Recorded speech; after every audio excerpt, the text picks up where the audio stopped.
So recently, Questlove was on The Breakfast Club where he gave his Mount Rushmore of hip hop albums. Number one was It Takes a Nation of Millions by Public Enemy.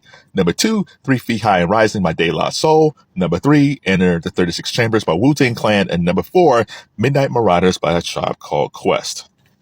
Now, I don't really have a problem with that top four. I don't. The only one that I might take out, and I loved Enter the 36 Chambers. Is one of the most classic albums of all time. Every time I hear Cream on the radio, I'm there, man. I'm back in the 90s. I miss Old Dirty Bastard. I miss the whole Wu sound. That was a tremendous era in hip hop, and it's hard to believe that album is over 30 years old now. But if I would change anything, I would still keep Public Enemy at 1, De La at 2, but I will put NWA's Straight Outta Compton at 3 and Tribe Called Quest, Midnight Marauders at 4. Let me go through these albums real quick. I mentioned in another video how Public Enemy was probably one of the more impactful hip hop acts in my life. And when you listen to It Takes a Nation of Millions, it was a work of art. What Chuck D and Flav and the Bomb Squad and Professor Griff and the S1Ws did on that album, it should have won a Grammy for Album of the Year. The way that the Bomb Squad used those sounds, used those samples, is amazing. The boom in Chuck D's voice just rings in your ears. The counteract with Flav, which almost made it almost radio friendly because Flav was not Chuck, but their combination of the two was a magnificent. And even with the S1Ws and Professor Griff, it gave off that militancy on stage that you've never seen before, maybe since the Black Panthers. And the amazing thing about that album was the biggest song off that album, Chuck wasn't even on it. 911's Joke featured Flavor Flav. And there's probably a lot of pro-black rappers who probably wouldn't have Flav in their crew. It's like, hell, he's too goofy. But one of the biggest Public Enemy songs ever is 911's A Joke, which, when you listen to the lyrics and watch the video, still stands as one of the greatest hip-hop songs or one of the greatest hip-hop videos of all time. Number two, De La Soul, 3 Feet High and Rising. Posthumous, Dave Maceo with Prince Paul, formerly of Stetsasonic, where he was the DJ Stetsasonic, he produced that album, was a masterpiece of just a collective art piece. It's almost like a Picasso that they created with that album. If there's two albums that when it came to sampling, it's just an immense patchwork of art that they painstakingly put songs together to create something brand new. It's 3 Feet High and Rising and the Beastie Boys' Paul's Boutique. Unfortunately, sampling costs too much money these days, so you can't do what they did back in the late 80s and early 90s with samples. It's so sad, but I understand it because artists want to get paid. But by doing so, you can't make Paul's Boutique anymore. You can't make 3 Feet High and Rising. And I mentioned in a previous video how De La Soul also affected me because it's okay for me to be quirky.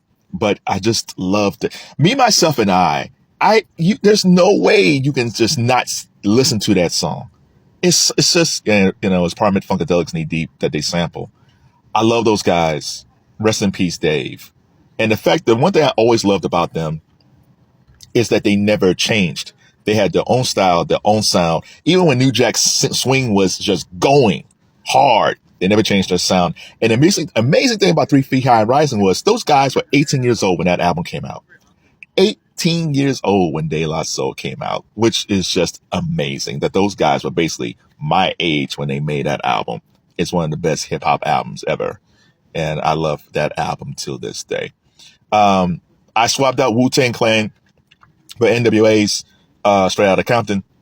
That album cover alone is just, it's shocking. What those dudes were saying coming from the West Coast was shocking just because everything up to that point was all East Coast. And here's these dudes from the West because Ice-T was out, but they were the first ones to really put that full stamp on West Coast hip hop. And the stories that they told, After Police, all that stuff was amazing. I Ain't the One is still one of my favorite songs. Because it was the lone track that featured Ice Cube by himself. And it's like, whoa, it's kind of crude now, but when you listen, it's still a funny song. The sample was great. And the beautiful thing about NWA was at that time when that album came out was everybody knew their position. Dre and Yella handled the music. Ren and Ice Cube, especially Ice Cube, was the principal songwriters. And Eazy-E was the face of the group. And the marketer and the business head of the group. And it worked until Q started talking about the money, and then things just started to fall apart. But the reason that crew worked is that everybody knew their position.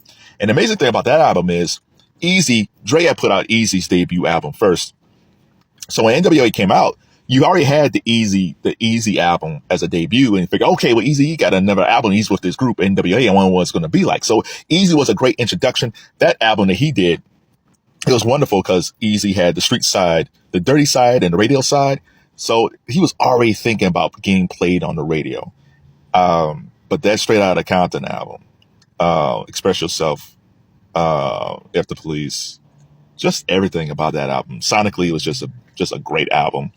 And so it's just one of those albums, man, that you just, when it first came out, you just never forget because it was so shocking. But the music was really good. And fourth, I agree with Quest on Midnight Marauders. You could take Low End Theory if you want. You could have swapped that out with Low End Theory if you wanted to. But Midnight Marauders is just Tribe Called Quest in general. It's funny. Like, I think people respect them a lot. I think people know they're legends.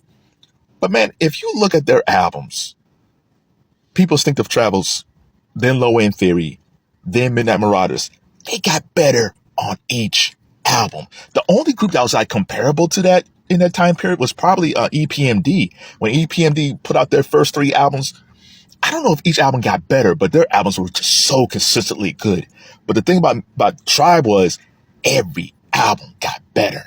The amazing thing about the first album, Instinctive, is that Q-Tip wrote Benita Applebaum when he was like 16 years old. He was writing about a girl when he was 15, 16 years old. Same lyrics, which is just amazing that he was writing that well at 15, 16 years old. But Midnight Marauders, I wish the kids today had their own Midnight Marauders. I wish they had their own It Takes Summation of Millions. I wish they had their own 3 Feet High and Rising. I wish they had their own Enter the 36 Chambers or even Straight Outta Compton. But the kids don't have a Midnight Marauders album where you just put that on and just vibe out and just feel good what you just heard. I don't think kids today have albums that makes them feel good, that touches their soul from a hip hop standpoint. I think Kendrick and J. Cole was on their way, but that era is just dead right now. But as of right now in 2023, I don't think kids have those albums right now. Now, maybe on the independent scene, if they, on Spotify or on YouTube, there's probably our albums like that. That's kind of like, that's Tribe-like. But they don't have that same cachet as Tribe has. So shout out to Q-Tip. Rest in peace, Five Dog, Ali, Shaheed Muhammad. Just the core of that group. Q-Tip being the principal producer of that group. Amazing act. And shout out to Questlove for creating that list.